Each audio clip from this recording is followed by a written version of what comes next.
A walk. Pet. Hen. So what is Jen's pet? Jen has a pet hen. So anong alaga niya? A pet hen. Oh, who can write here? Yung iba naman. Sige. Bilisan mo ha. Ako, teacher! Ilalagay pet hen. Ay, gagawin niyo ulit yan dito mamaya.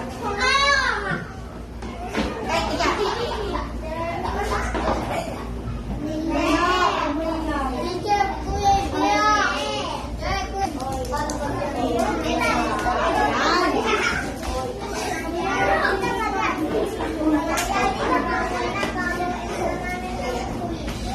Yan, ganyan dapat malaki.